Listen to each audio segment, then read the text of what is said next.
A continuación, el doctor Alejandro Molina López, psiquiatra y doctor en ciencias de los servicios de atención psiquiátrica, nos va a dar su presentación.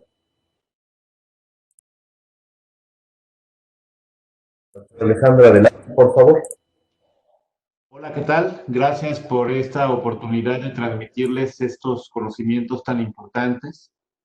Agradezco a la Organización Panamericana de la Salud, a la Organización Mundial de la Salud, que puedan difundir este mensaje importante para todos los profesionales de la salud, que en este momento, además de lidiar con la pandemia del coronavirus o COVID-19, además tienen que lidiar con algo muy importante que es el estrés, tanto el estrés personal como el estrés de los usuarios de los servicios de salud.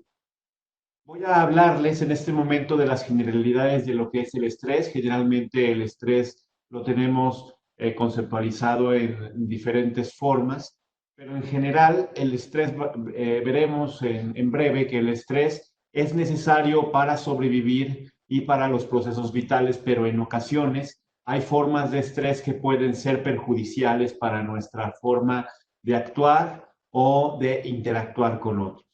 Y es por eso que primero necesitamos conocerlo, este tipo de condiciones de estrés, y posteriormente es muy importante, además de detectarlo, conocer los principios básicos de su manejo.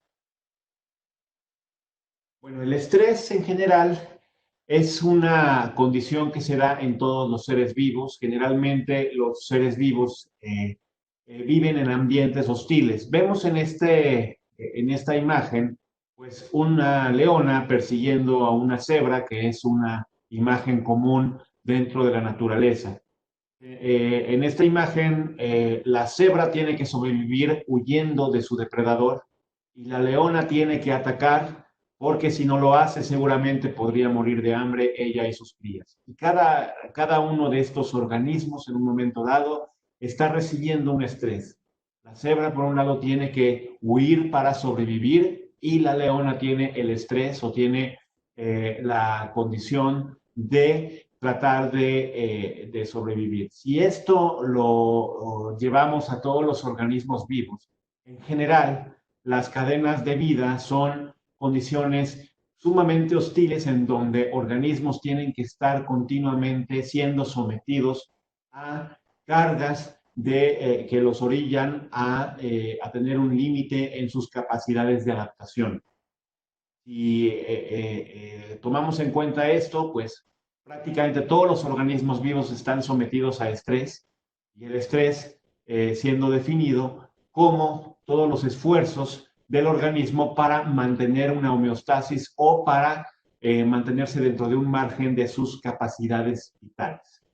En este aspecto, entonces, por tratar de sobrevivir, tenemos que tener esta carga continua de condiciones que nos orillan de alguna manera a adaptarnos ante los cambios que muchas veces son hostiles.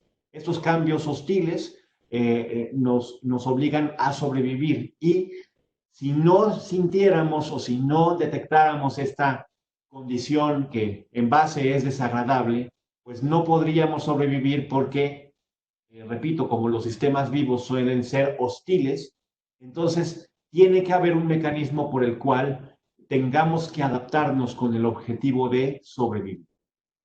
Entonces, generalmente el estrés tiene un objetivo, que es el objetivo vital de sobrevivir, pero en ocasiones el estrés puede volverse desproporcionado y crónico, y es lo que puede generar condiciones que, lejos de adaptarnos, hace que en un momento dado nosotros podamos caer en algo que es el desgaste o el colapso.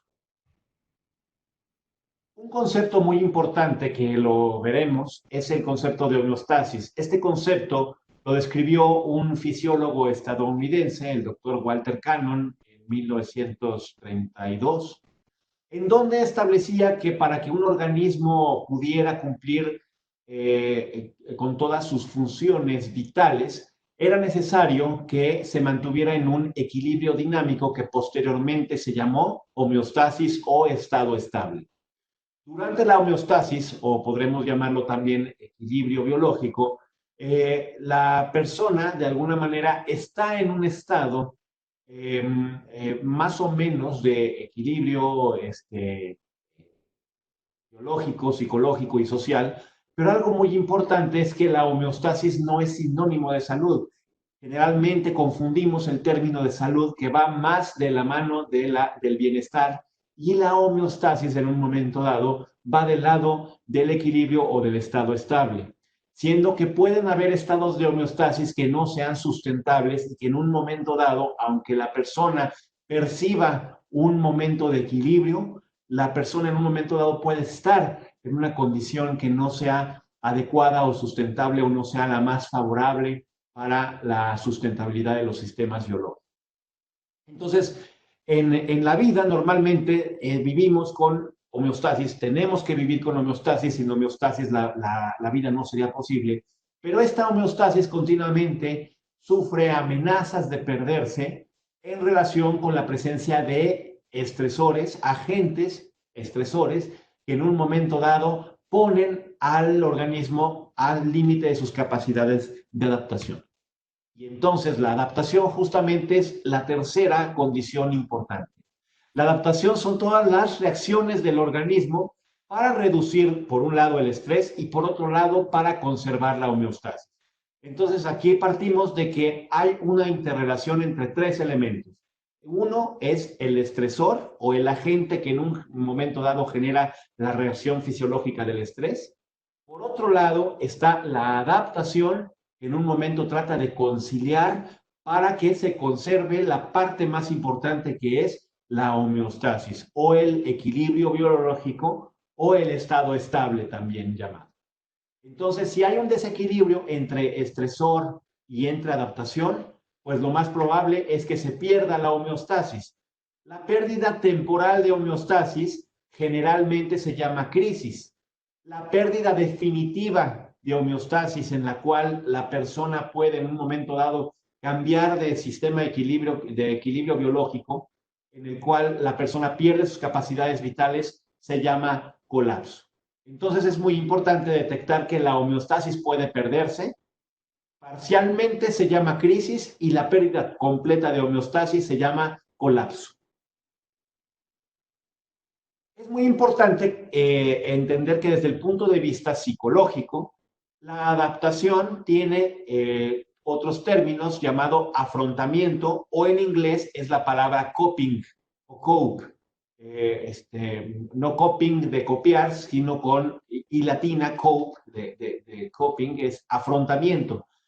Esto implica que para que la persona pueda afrontar un estresor, es muy importante que tenga recursos para gestionar el estrés por un lado, y número dos, para que el estresor que en un momento dado está generando estos cambios que en un momento dado amenazan con la pérdida parcial o total de homeostasis, pues puedan, por un lado, gestionarse los estresores y por otro lado, recuperar el estado original de homeostasis.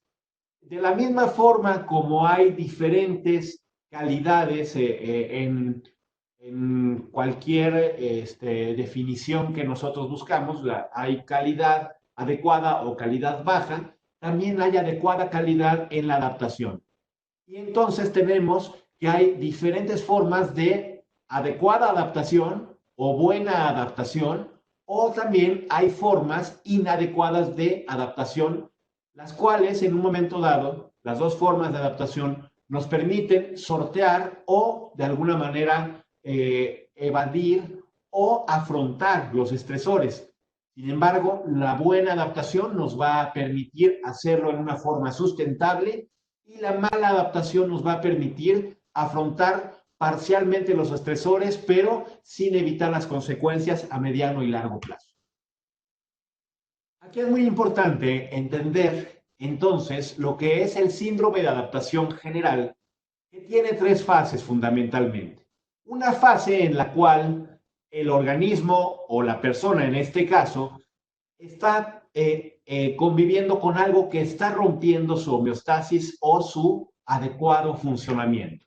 Esta primera fase generalmente se llama la fase de alerta o de alarma. La persona, al estar conviviendo con el agente estresor, sufre una amenaza de su homeostasis, pero aún esta no se pierde. Generalmente esta se da en las primeras fases de los desastres o de los procesos de duelo. La persona todavía no pierde su homeostasis porque apenas está conviviendo o está interactuando con ese agente estresor.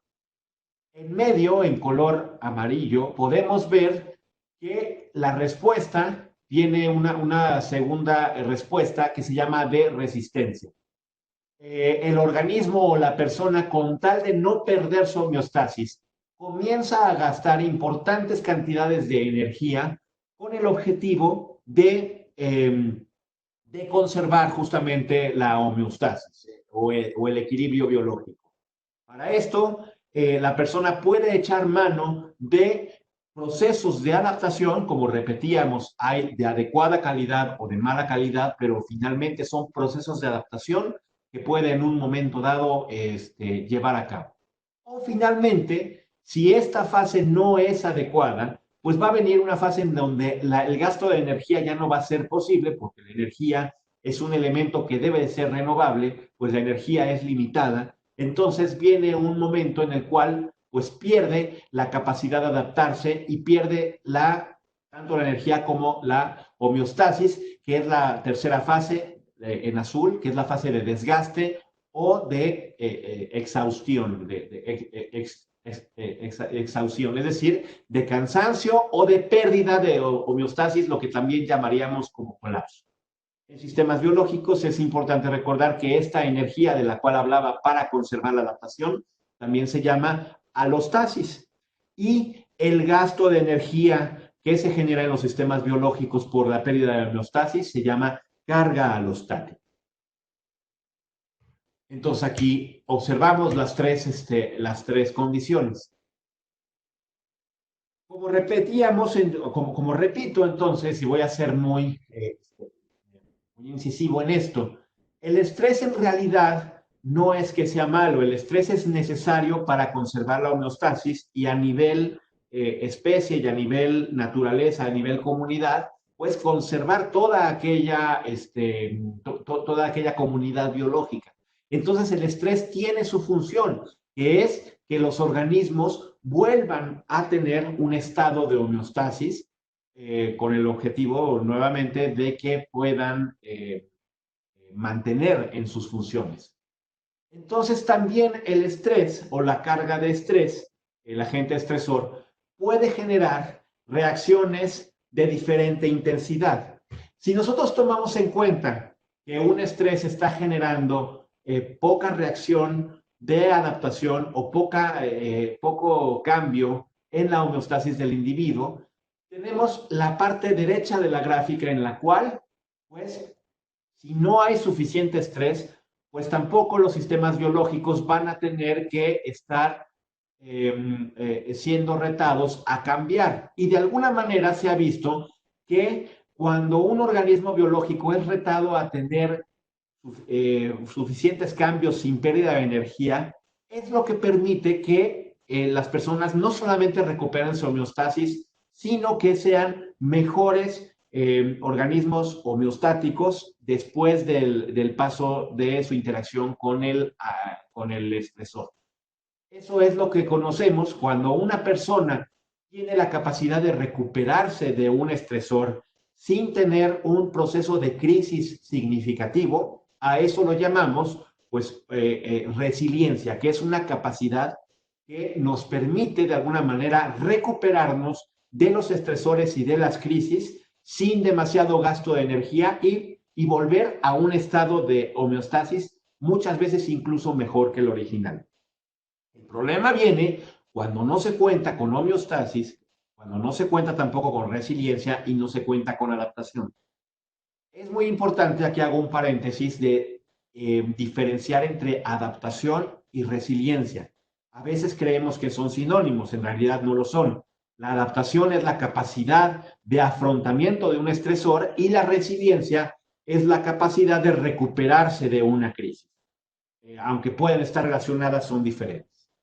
Vamos a ver la parte mediana o de medio de la gráfica.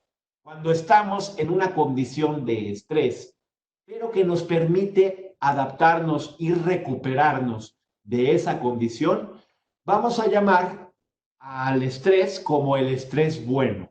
En realidad el estrés no es que sea moralmente bueno o moralmente malo, sino que hay un estrés que nos permite ponernos con suficiente alerta y adaptarnos adecuadamente recuperando la homeostasis. A eso le vamos a llamar estrés bueno o eustrés. En la parte derecha de la gráfica vemos cuando el estrés es excesivo, pues llega un momento en que ya caemos en la fase de exhaustión o de desgaste de la gráfica anterior que les había mencionado, y eso implica lo que se llama estrés malo o distrés. Entonces, el estrés bueno es el que nos permite movilizarnos y adaptarnos para conservar la homeostasis, y el distrés o estrés malo es el que no nos permite adaptarnos, generalmente nos lleva al colapso y de alguna manera no es biológicamente sustentable. ¿Cómo sabemos si estamos teniendo, ahora sí como profesionales de la salud, estrés bueno o eustrés o estrés malo o distrés? Pues hay un dicho que dice, pues te lo va a decir tu cuerpo. ¿Cómo dice nuestro cuerpo? Pues hay muchas formas en las cuales cuando el estrés está siendo excesivo, nos va a permitir de alguna manera, cuando el estrés está excesivo, no nos va a permitir adaptarnos o no nos va a permitir de alguna manera establecer un proceso de homeostasis o un proceso de recuperación. Algo muy importante que detectamos aquí es que cuando hablamos de estrés bueno, este se manifiesta de alguna manera en el sistema inmunológico y en el sistema fisiológico, de tal forma que nos permite seguir afrontando adecuadamente los estresores. El problema es cuando el estrés es malo o es el distrés, es decir, cuando se pasa a la parte derecha de la gráfica anterior, entonces todos los sistemas de adaptación biológicos terminan por colapsar. Entonces, por ejemplo, una persona que está bajo eustrés o estrés bueno puede tener signos y síntomas de que está afrontando adecuadamente la situación, como por ejemplo puede tener actitud de serenidad, calma, fluidez a la hora de hablar, ¿sí? Puede priorizar de alguna manera. Priorizar implica pues que de diferentes estresores que se están afrontando, pues es importante de alguna manera priorizar o jerarquizar cuáles son más importantes para posteriormente ir resolviéndolos en forma ordenada. El control emocional, pero es muy importante diferenciar control emocional de la tensión o de la sobreregulación. Es decir, puede parecer que una persona está calmada, pero si internamente está sumamente ansiosa o sumamente restringida, eso también va a tener un efecto perjudicial en la regulación biológica. La asertividad, que es como la distancia, podemos definirla como la distancia idónea entre excesiva pasividad o excesiva agresividad, es decir, cuando se habla o se actúa asertivamente, es que se comunica en una forma positiva los pros y los contras de algo que está funcionando adecuadamente o no adecuadamente, pero que de alguna manera nos permite una adecuada, una comunicación positiva. ¿Sí? Cuando tenemos la capacidad de reflexionar o de que estamos activos, eso son signos de eustrés. Como repetíamos, el eustrés se da cuando la carga de estrés no es excesiva y cuando los sistemas biológicos tienen la capacidad de afrontarlo, es decir, cuando están en la fase media de la gráfica, tanto de cantidad de estrés como de la de adaptación, en la cual la persona todavía puede interactuar. Cuando hay distrés, es decir, el estrés malo, entonces se pueden ver cambios como por ejemplo, el descontrol emocional manifestado por llanto, por agitación, por resistencia continuamente. Eso también, las personas que niegan las cosas pueden que estén en un estado de distrés, ¿sí? Las personas que en vez de jerarquizar quieran abarcar todo y quieran resolver todo, pues ya no están actuando positivamente o adecuadamente. Las personas que en un momento dado generan o tienen cuadros de agresividad y cuadros de impulsividad. Y aquí voy a hablar un término que en general se utiliza mucho en medicina laboral y no somos de excepción como personal de salud, el síndrome de burnout, que es la fase final de colapso en el estrés laboral. Entonces, el estrés genera efectos en la salud física y estos efectos muchas veces son osteomusculares, quiere decir que se manifiestan tanto en el sistema óseo, en los huesos y en el sistema de los músculos. Entonces también pueden generar, sobre todo en los estados de hiperregulación o de tensión, en donde toda la carga emocional pues se queda interna y generalmente se va a manifestar en forma somática, como por ejemplo dolor de cabeza, que tiene mucho que ver con la condición tensional, la tensión osteomuscular, por ejemplo, las cuando hay algún tipo de contractura, ya sea en la quijada, ya sea en el cuello, ya sea en los hombros, que son lugares de mucho impacto, y las personas que están estresadas suelen tener grupos musculares muy tensos en estas zonas. El bruxismo, que es cuando se rechinan unos dientes con los dientes entre sí mismos y que pueden generar importantes lesiones en el cuerpo del diente, la gastritis y la colitis, que son gastrointestinales muy comunes en el estrés en salud física. Y algo muy importante es el incremento de la presión arterial y la enfermedad cardiovascular y las enfermedades metabólicas. Por ejemplo, pues es muy cierto que una persona bajo estrés puede subir de peso debido a que en estado de estrés se liberan hormonas como los corticosteroides que son impulsos o son estímulos para que la persona comience a comer. Entonces es muy importante también detectar que el incremento en el peso puede ser un síntoma de que el estrés, de distrés que no se está manejando adecuadamente. Mientras tanto, hay efectos emocionales del estrés. Los primeros, los somáticos, son muy frecuentes en aquellas personas que suelen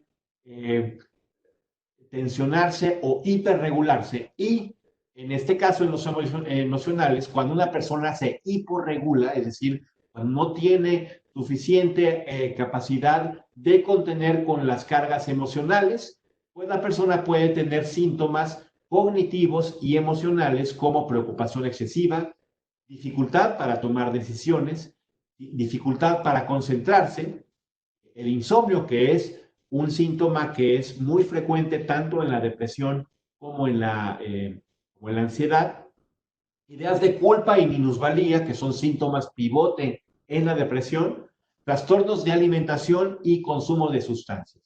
Vamos a ver que muchas veces las personas cuando están lidiando con el estrés pueden estar continuamente con estas comórbidos, ya sea con trastornos afectivos, es decir, con trastornos parecidos a la depresión, trastornos de ansiedad y trastornos de consumo de sustancias.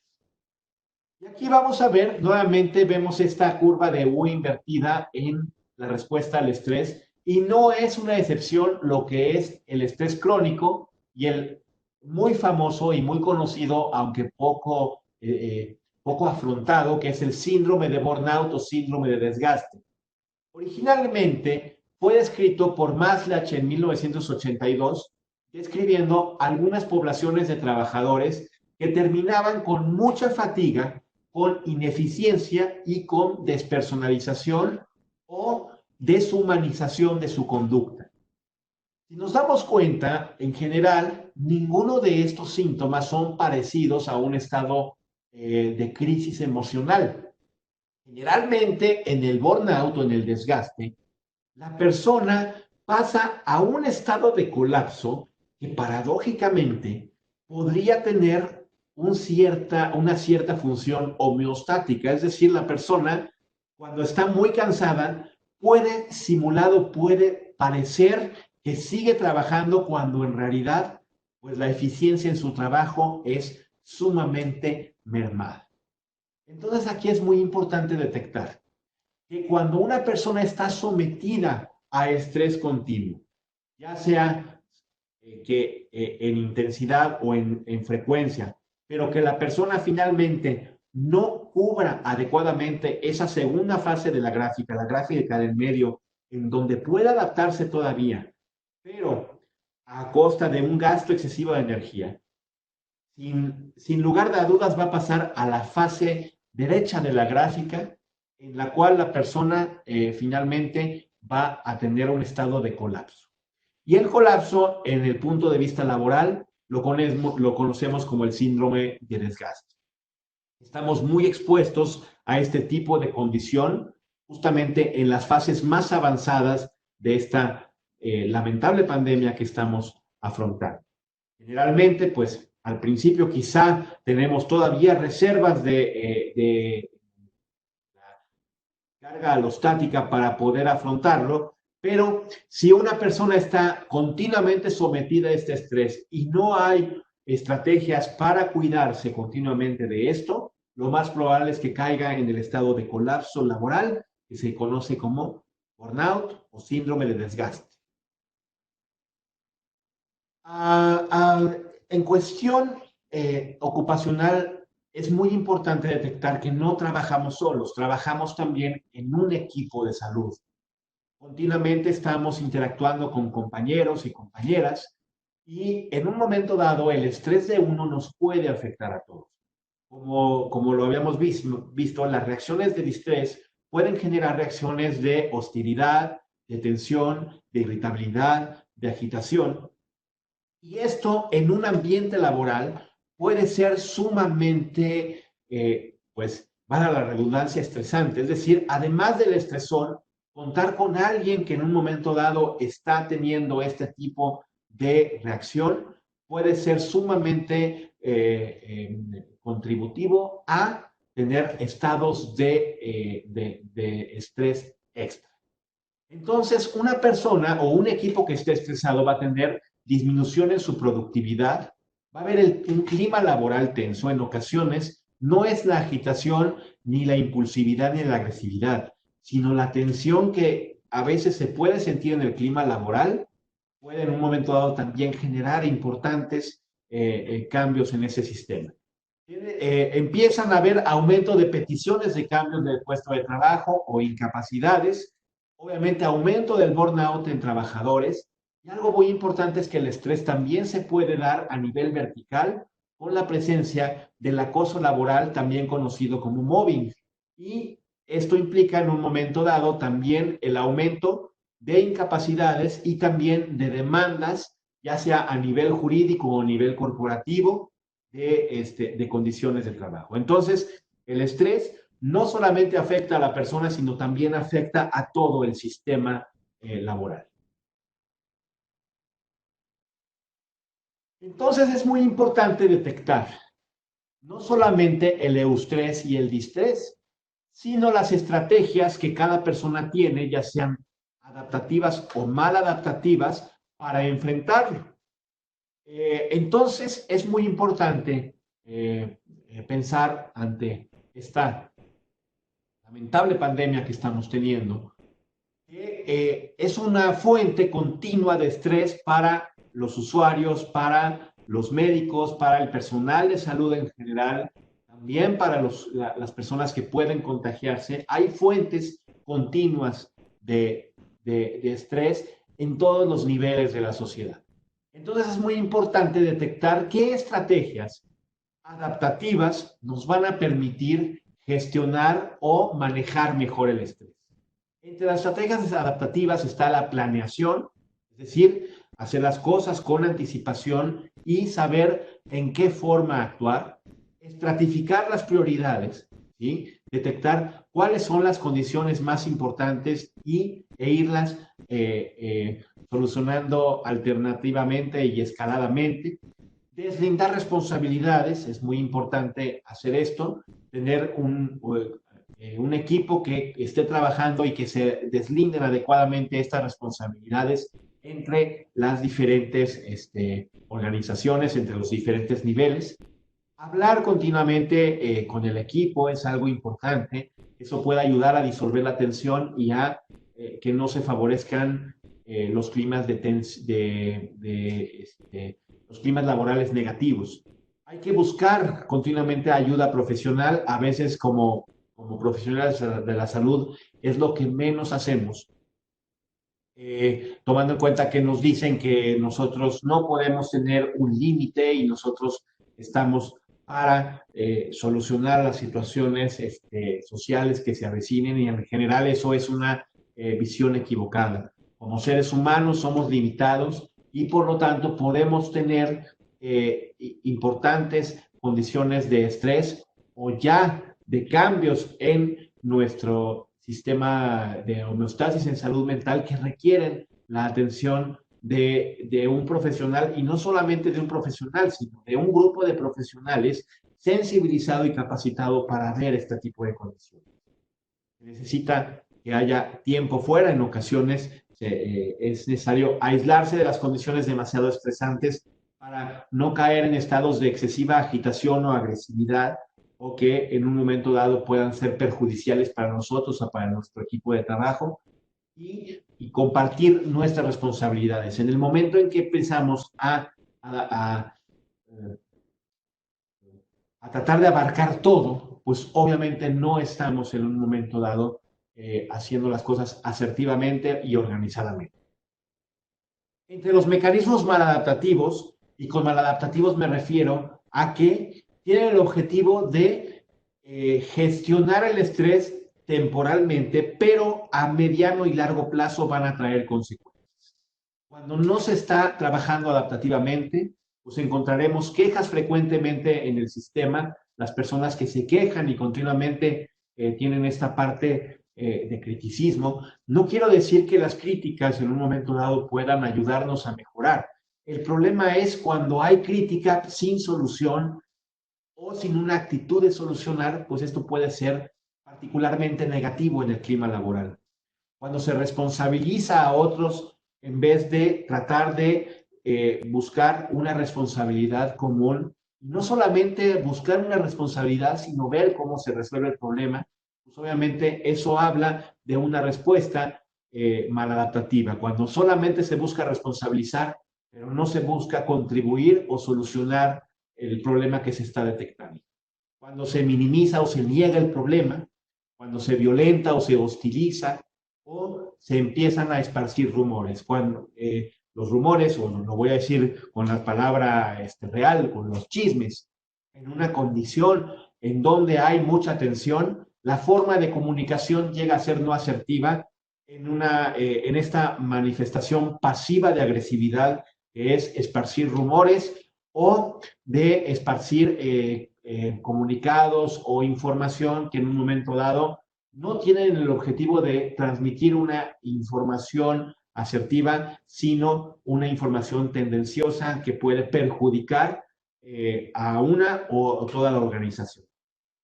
O el evitar responsabilizarse es otra actitud negativa. Aquí, por ejemplo, vemos algunas conductas que pueden resultar adaptativas o maladaptativas. Si buscamos ayuda de un profesional en salud mental, es adaptativo. Si tratamos de mantenernos en ejercicio y con una dieta sana, es adaptativo. Si nosotros en un momento dado continuamos socializando, que bueno, paradójicamente no lo tenemos tan fácil en esta contingencia, pero de alguna manera el mantener nuestras relaciones y el priorizar nuestros tiempos, tanto laborales como personales, para recuperación, son estrategias adaptativas. Mientras las estrategias maladaptativas son, por ejemplo, el consumo de alcohol, drogas y otras sustancias, ¿sí? Aquí vemos el ejemplo de los rumores o los chismes, que tienen como objetivo, pues, sobrecompensar una falta de comunicación asertiva en un sistema tenso. Entonces, cuando no hay una comunicación asertiva y resolutiva, pues la respuesta van a ser los rumores o los chismes.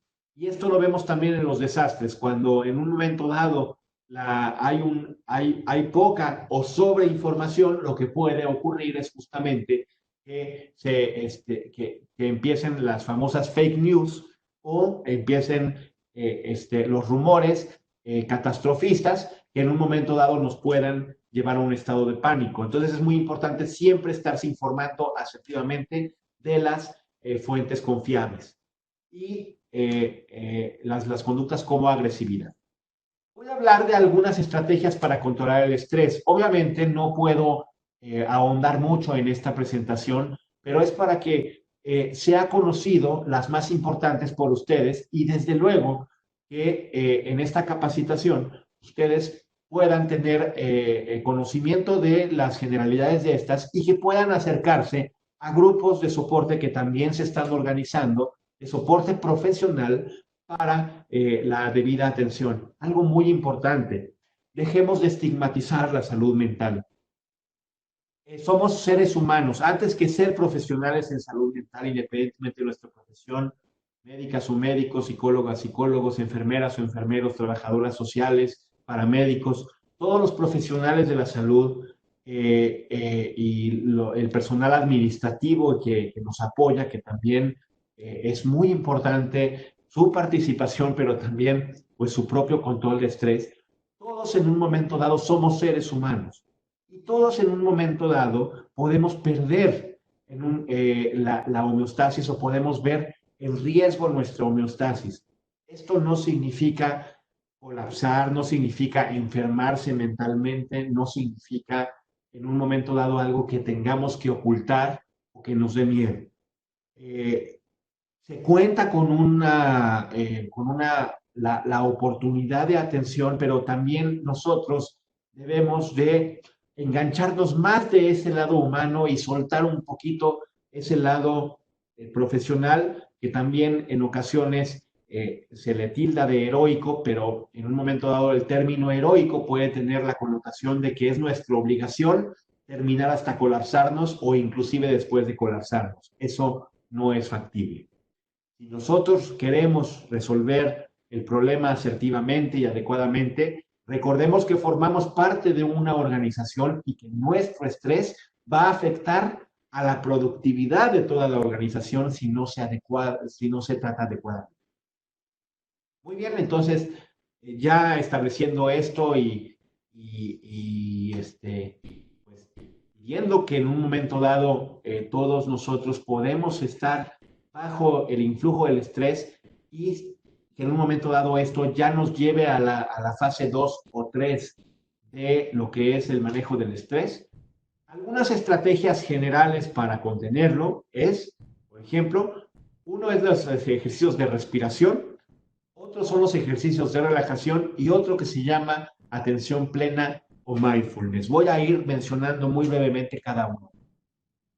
Entre los ejercicios de respiración implican que nosotros inhalemos y exhalemos en forma lenta y profunda, es decir, nosotros debemos de inhalar, lo dejamos dentro un momento y lo sacamos lenta y profundamente. Se considera de 10 a 20 minutos. Esto se tiene que hacer lenta y profundamente en un lugar de preferencia sin ruido y sin luz. Quizá dentro del ambiente laboral no sea tan fácil, pero en algún tiempo fuera que se pueda tomar, se puede hacer esta respiración lenta y profunda. La respiración debe ser diafragmática, no abdominal, y se recomienda en la medida de lo posible de 5 a 20 minutos, si es posible 3 veces al día, si no por lo menos 2 veces al día, quizá antes de iniciar labores o después. Después de haber valorado alguna condición extenuante o muy estresante, también se recomiendan los ejercicios de respiración. Una ventaja de los ejercicios de respiración es que nos permiten recuperarnos parcialmente, rápidamente de un estresor, pero no los podemos hacer pues, en ejercicio de nuestro trabajo. Tenemos que buscar no mucho tiempo, de 5 hasta 20 minutos de un break que podamos tomar entre un paciente u otro. Si en un momento dado no lo facilita, es muy importante que lo hablemos en la corporación entre compañeros para que todos tengamos en un momento dado estas pequeñas pausas para poder seguir funcionando adecuadamente. Los ejercicios de relajación son en conjunción con lo que es la respiración, en donde poco a poco vamos contrayendo determinados músculos del cuerpo. Generalmente empezamos con grupos musculares de la cara, posteriormente del cuello, posteriormente, por ejemplo, de los hombros y hasta terminar con los pies. En un momento dado se recomienda que durante 10 segundos, perdón, se vayan eh, eh, teniendo contracciones musculares voluntarias. Por ejemplo, aquí en este esquema lo ponemos primero de la frente, posteriormente de los párpados, posteriormente de los brazos, de las piernas. Se debe de contraer 10 segundos alternados por pausas de relajación completa de los músculos durante 20 segundos. Es decir, entonces vamos a ver que cada 30 segundos iremos intercambiando grupos musculares de contracción intensa y posterior relajación. Y desde luego se puede ir alternando con los ejercicios de respiración. Si lo vemos de esta forma, aproximadamente de 5 a 10 minutos, todos los grupos musculares del cuerpo pueden tener este sistema de contractura y posteriormente de relajamiento y nos puede ayudar también a relajarnos. El tercero es el que se llama de atención plena.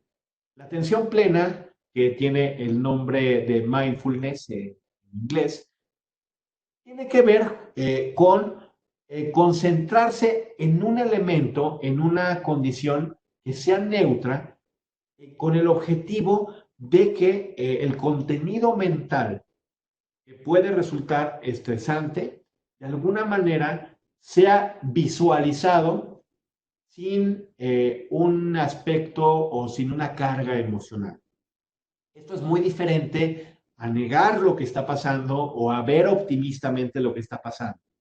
Ver optimistamente o negar es una forma de maladaptación, mientras que el mindfulness nos permite de alguna manera autoanalizar las cosas que nos están generando demasiado estrés para que de alguna manera eso nos permita reflexionar y sin que tengamos una mente demasiado cargada, podamos poner atención altamente a las percepciones y a los contenidos mentales que nos están generando en un momento dado estrés o que nos permite enfocarnos en un aspecto que no es estresante, pero que de alguna manera al enfocarnos y desconectarnos del resto de las condiciones, nos permita tener un pensamiento mucho menos cargado de imágenes o de condiciones que puedan ser estresantes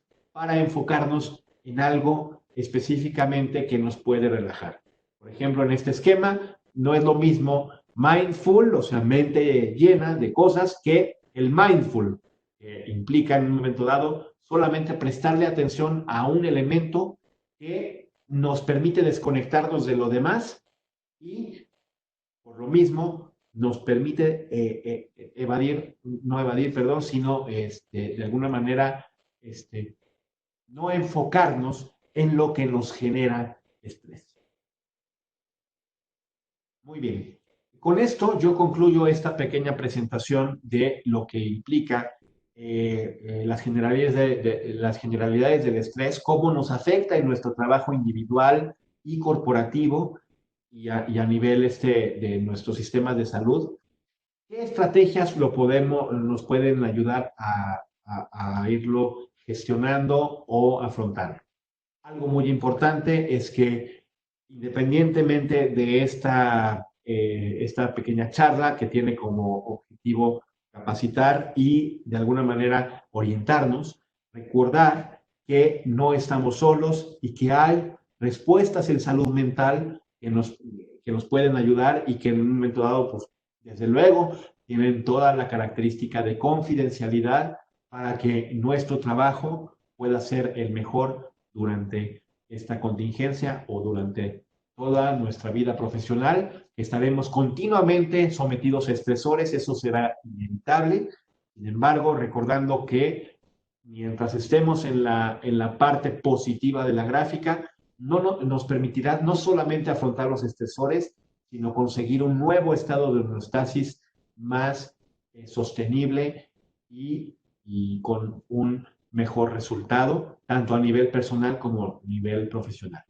Les agradezco mucho su atención.